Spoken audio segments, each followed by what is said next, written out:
Corona தொற்றால் உலகமே ஸ்தம்பித்து நின்றபோது தங்களுடைய உயிரை கொடுத்து அரசு மருத்துவர்கள் செய்த சேவை அளப்பரியது. அப்படி உயிரை கொடுத்த டாக்டரின் குடும்பம் நிவாரணத் தொகையை கேட்டபோது, இறந்த டாக்டருக்கு 2 மனைவிகள், இருவருமே உரிமை கோருகிறார்கள் என சுகாதாரத்துறை அமைச்சர் பதில் அளித்திருக்கிறார். இதை கேட்டு தங்களை அவமானப்படுத்திவிட்டதாக கொதிக்கிறது டாக்டரின் குடும்பம்.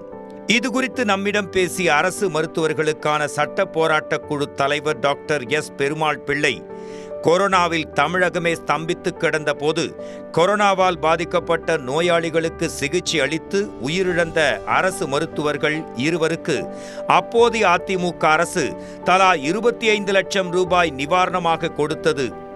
அப்போது எதிர்க்கட்சி தலைவராக இருந்த மு.க. ஸ்டாலின், இறந்த மருத்துவர்களுக்கு 25 லட்சம் ரூபாய் போதாது, அவர்களுடைய சேவை போற்றத்தக்கது, உடனடியாக 1 கோடி ரூபாய் வழங்க வேண்டும் என்று அறிக்கை விட்டார். ஆனால் திமுக ஆட்சிக்கு வந்த பிறகு முதலமைச்சரின் எண்ணம் மாறிப்போனது. திமுக ஆட்சியிலும் கொரோனாவின் தாக்கம் குறையவில்லை. கொரோனாவுக்கு சிகிச்சை அளித்த 9 அரசு மருத்துவர்கள் இறந்து போனார்கள். அவர்களின் குடும்பத்தினர்களுக்கு முதலமைச்சர் மு.க. ஸ்டாலின் 1 கோடி ரூபாய் கொடுப்பார் என நாங்கள் எதிர்பார்த்தோம். ஆனால் இந்த நிமிடம் வரை 1 பைசா கூட கொடுக்கவில்லை. அத்துடன் அரசு ஊழியர்கள் இறந்தால் வழங்கப்படும் கருணை அடிப்படையிலான வேலையும் வழங்கவில்லை. அதே நேரத்தில் மத்திய அரசு தலா 50 லட்சம் ரூபாய் கொடுத்து இறந்த மருத்துவர்களை கௌரவித்தது. திருவள்ளூர் மாவட்டம் பள்ளிப்பட்டு அரசு மருத்துவமனையில் பணிபுரிந்த ENT சிறப்பு மருத்துவர் விவேகானந்தனின் மனைவி என்ஜினியர் திவ்யா விவேகானந்தன் கருணை அடிப்படையில் வேலை ஒன்றை கேட்டார். அவருக்கு 6ஆம் வகுப்பு படிக்கும் மகனும் 2ஆம் வகுப்பு படிக்கும் மகளும் இருக்கிறார்கள். 3 முறை சுகாதாரத்துறை அமைச்சரை சந்தித்து மனு கொடுத்தும் எதுவும் நடந்த பாடில்லை. திவ்யாவிற்காக நாங்கள் நீதிமன்றம் சென்றோம். நீதிமன்றமும் உடனடியாக மருத்துவரின் குடும்பத்திற்கு வேலை வழங்க வேண்டும் என தீர்ப்பு வழங்கியது. அந்த தீர்ப்பு வந்தும் 2 ஆண்டுகள் ஓடோடிவிட்டன. இதுவரை வேலை எதுவும் கிடைத்த பாடில்லை. பிஜேபி MLA வானதி சீனிவாசன் சில தினங்களுக்கு முன்பு நடைபெற்ற சட்டமன்ற கூட்டத்தில் விவேகானந்தன் குடும்பத்திற்கு வேலை வழங்குவது குறித்து கேள்வியும் கேட்டார். அதற்கு சுகாதாரத்துறை அமைச்சர் மா. சுப்பிரமணியன், மறைந்த மருத்துவர் விவேகானந்தனுக்கு 2 மனைவிகள், அவர்கள் இருவரும் வேலைக்கு உரிமை கோருவதோடு அவரின் தாயாரும் உரிமை கோருகிறார் என்று பதில் சொன்னார். அதை கேட்டு நாங்கள் அதிர்ச்சி அடைந்தோம். சட்டமன்றத்தில் அரசு மருத்துவர்களை இந்த அரசு அவமானப்படுத்திவிட்டது என்கிறார் வேதனையோடு. காஞ்சிபுரத்தில் தந்தை ராதாகிருஷ்ணன் வீட்டில் வசித்து வருகிறார் கொரோனாவால் இறந்து போன டாக்டர் விவேகானந்தனின் மனைவி திவ்யா. அவரிடம் பேசினோம். தமிழக அரசு கொரோனா நிவாரணம் எதுவும் வழங்கவில்லை. அரசு ஊழியர் இறந்துவிட்டால் அவரது வாரிசுக்கு தர வேண்டிய குடும்ப நல நிதியை மட்டும் கொடுத்தார்கள்.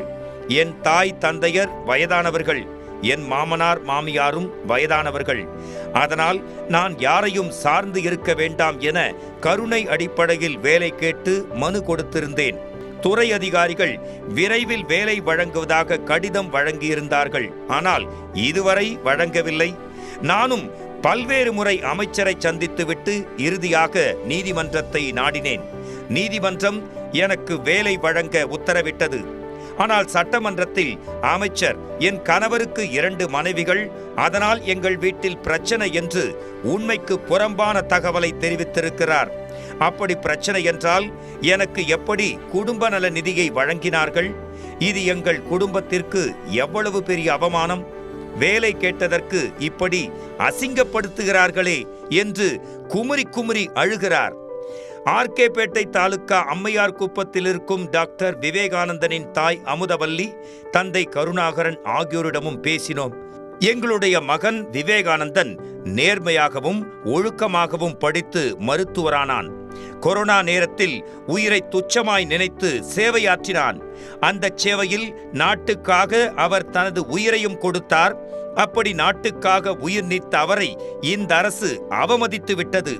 இதனால் தற்போது எங்களுடைய நிம்மதியே போய்விட்டது. 1 வாரமாக மன உளைச்சலில் இருக்கிறோம். உறவினர்களும் எங்களை விசாரிக்க தொடங்கிவிட்டனர். இதில் கவனிக்க வேண்டிய விஷயம், நான் அரசு ஊழியராக இருந்தாலும் கடந்த 40 ஆண்டுகளாக திமுக தொண்டனாகவும் இருக்கிறேன். உண்மையான அரசு ஊழியனுக்கும் நேர்மையான தொண்டனுக்கும் இந்த அரசு அவமரியாதை செய்துவிட்டது என்று தழுதழுத்தார். இதுகுறித்து விளக்கம் கேட்க சுகாதாரத்துறை செயலாளர் சுப்ரியா சாகுவை தொடர்பு கொண்டோம். அவர் இணைப்பிற்கு வரவில்லை. டிஎம்எஸ் டாக்டர் ராஜரத்னத்தை தொடர்பு கொண்டோம். அவரும் பிஸியாக இருக்கிறார். அமைச்சரின் செய்தி தொடர்பாளரோ அனைத்து விவரங்களையும் கேட்டறிந்து உங்களுக்கு பிறகு தகவல் சொல்கிறேன் என்றார்.